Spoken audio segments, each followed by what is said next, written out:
the great-granddaughter of former U.S. President Dwight David Eisenhower. I've always had a very strong calling and mission, and I think it has a lot to do with, in a way, continuing his legacy or doing certain things that he wasn't able to do as far as helping us to understand what the extraterrestrials are all about in relationship to connecting with our governments and contacting our governments.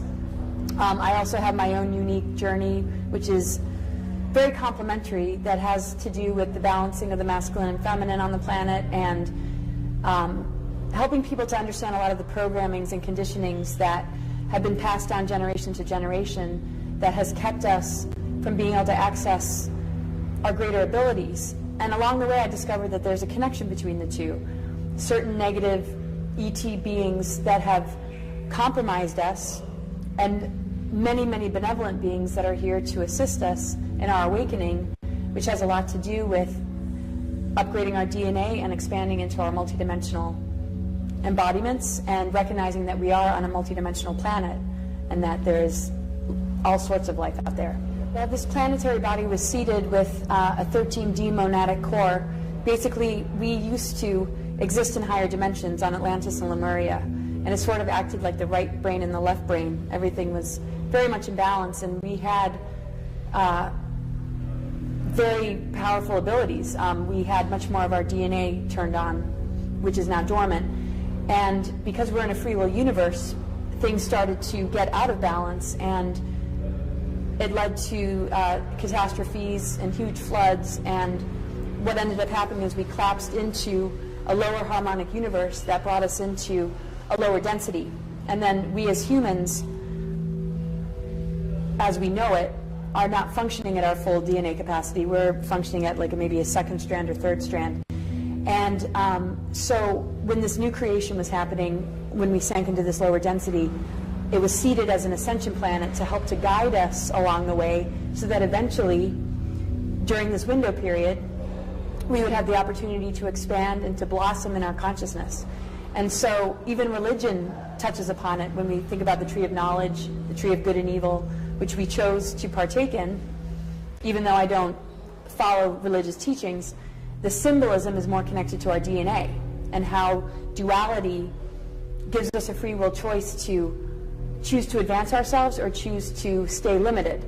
And the spiritual component has a lot to do with this window period, because we're in alignment with the galactic plane, and the window period is called a stellar activation cycle between the years 2000 and 2017, when the natural stargates on the planet open, which connect us to these other dimensions, and is directly linked to our DNA. And when we expand ourselves, we are assisting the planet, and as the planet has this natural phenomenon that's happening, it affects us. And so certain control agendas do not want us to ascend, because they won't be able to make money off of us, they won't be able to feed off of us. And so there is a negative agenda, but we just simply have to understand the game. And this is the thing with like transhumanism, and if we don't develop spiritually, we'll be linked much more into an artificial intelligence system, which would advance us only on an intellectual level, or keep us, in a sense, controlled.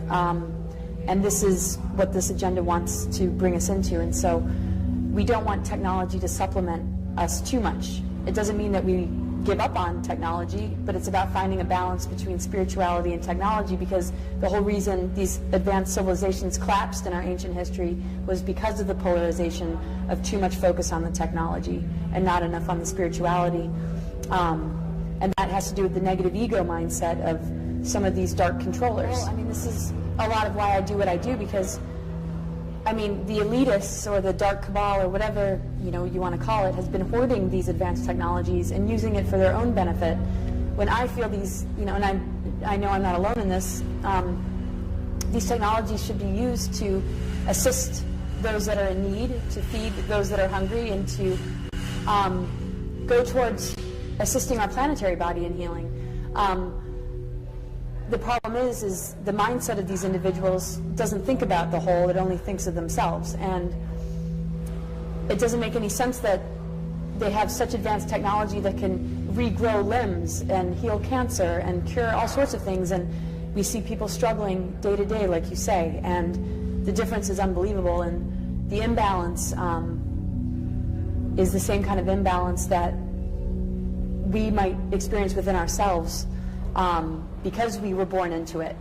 And it's very easy to be thrown off because of what we were born into. And so we have to do that extra work on ourselves to stand up for our rights and to heal from these programmings and conditionings, and to also develop a stronger sense of empowerment so that we don't let them get away with it anymore. So I like to consider myself a voice for those that don't have a voice, that need assistance. What's the percentage of the humanity that you're talking to? Well, I mean, a lot of people call it the 99% to the 1%.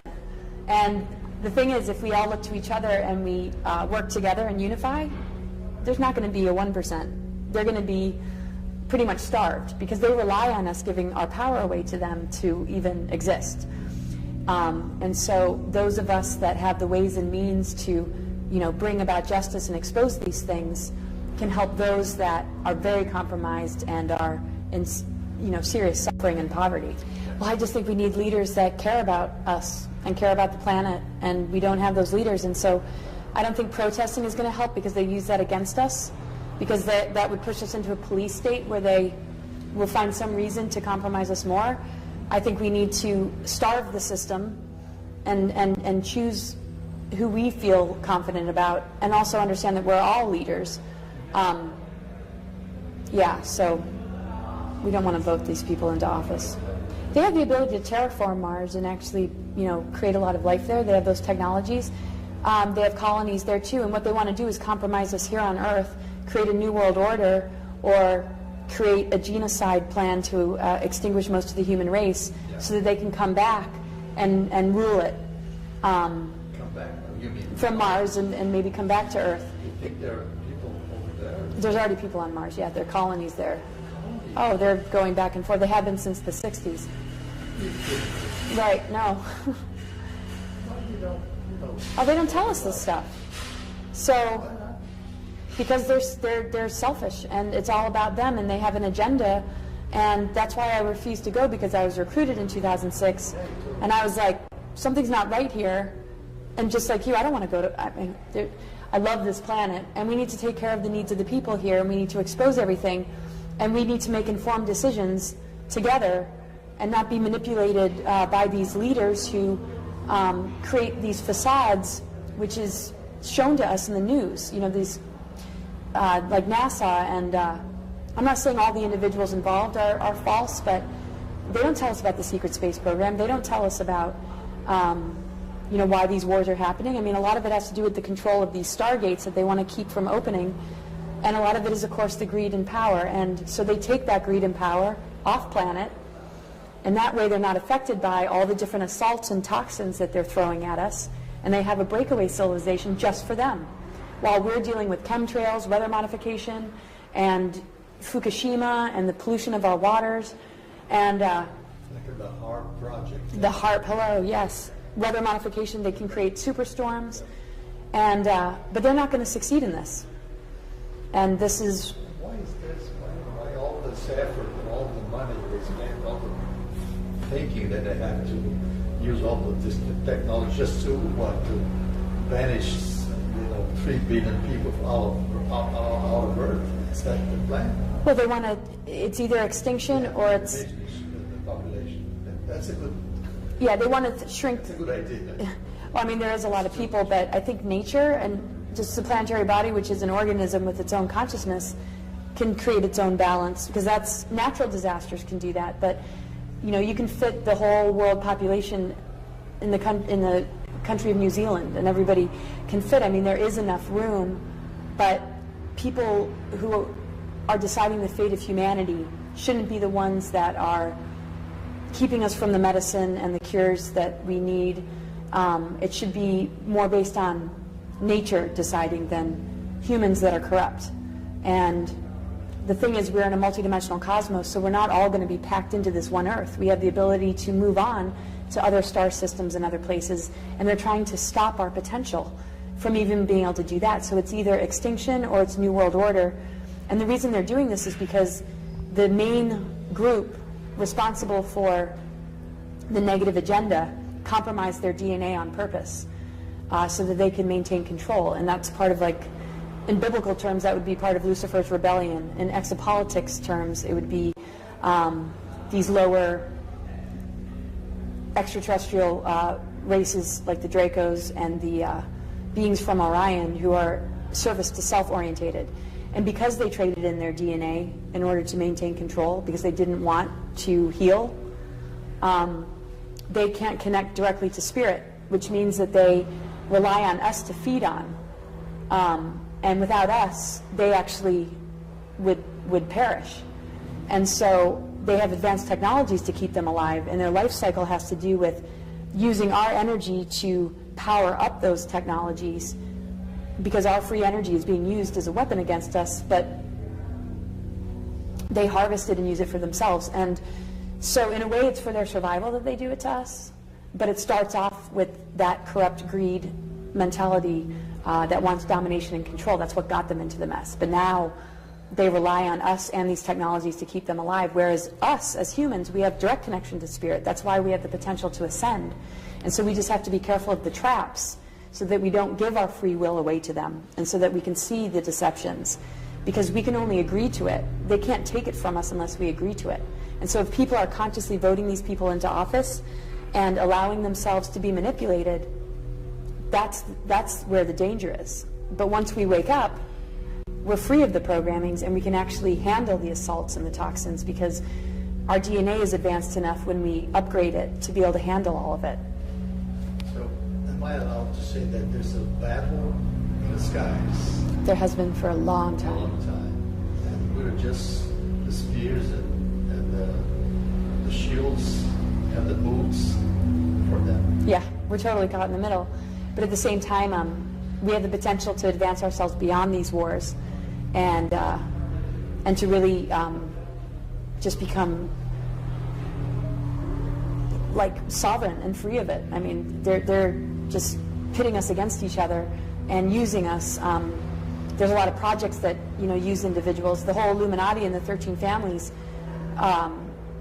They're not naturally corrupt. I mean, they go through trauma-based mind control to be as corrupt as they are.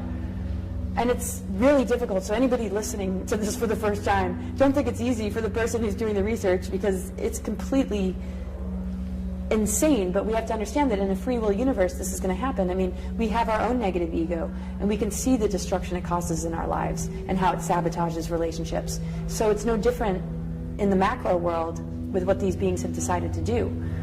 And so when we just do our own inner work and unify with each other, we're going to be okay. But this is a critical window period, because their technologies are really gaining a lot of strength here. Yes, I just want to, just share that no matter how dark and difficult the information is, to allow it to empower you, to allow it to remind you of who you are. Don't let it crush you. Don't let it cause you to feel the doom and gloom, because that's what they want. I mean, the only reason I expose this stuff is so that we can see that we need to say goodbye to that system and start to work on what is truly organic and what's available to us based on the nature of this planetary body and what's happening in the cosmos with the Venus transits, which is what the Mayans understood that had brought us into the window period we're in. So get excited about your liberation instead of allowing yourself to get too caught up in the fear because these dark agendas exist. But of course, it's a process we have to move through, because it's understandable that we would be angry, and it's understandable that it's upsetting, but I guess my main message is to just embrace what we're truly made of, and whatever process you need to go through to get to that awareness is an important step to take. But well, resources that I can recommend to assist people, my website's cosmicgaiasophia.com. I do session work with people to help them process this information, to answer questions about the material I present, because I know it goes over a lot of people's heads. And I'm not going to share this information without making myself available to answer questions. And I'm an astrologer, I'm a tarot reader, and I do clairvoyant sessions. A website that I recommend as far as understanding the information and the complexities of everything I'm talking about, the greatest website I feel is energeticsynthesis.com. You can Google Lisa Renee, R-E-N-E-E. What I would recommend is that people look into implant removal, because they can control us through implants, and there's a lot of people that have been abducted and implanted. I would recommend that people really work on, grounding themselves, and, maybe working with essential oils, and, really, good and healthy diet, and meditation is, of course, good, and, Avoid newspapers. And what? Television. Forget all that. Forget all of that, because that's just going to sink your energy. And the thing is, every time we're about to take a huge leap in human consciousness, that's usually when bad news ends up happening, so that we don't achieve that expansion. And so, thank you. I would absolutely minimize your time of watching TV, and if you are going to watch it, be an observer. Don't get sucked into it. Observe the games being played and put that lens on instead of believing everything you hear, because most of the mainstream media is owned by the very people that are compromising us. And look locally in your community. Maybe create groups where you can have workshops and discussions about this sort of stuff, and think positive, because we're powerful, powerful beings, and their manipulation has a lot to do with taking our dreams and taking our energies, so that we enable these dark agendas. If we could just focus on what we want to manifest and put it into our own internal GPS system, what visions we want for the future, we'll be able to hear our inner voice, and we'll be able to get assistance from spirit guides and benevolent star family that is here to help us, and that'll take us right into a beautiful future, because we can manifest this. This is what they don't want us to realize about ourselves.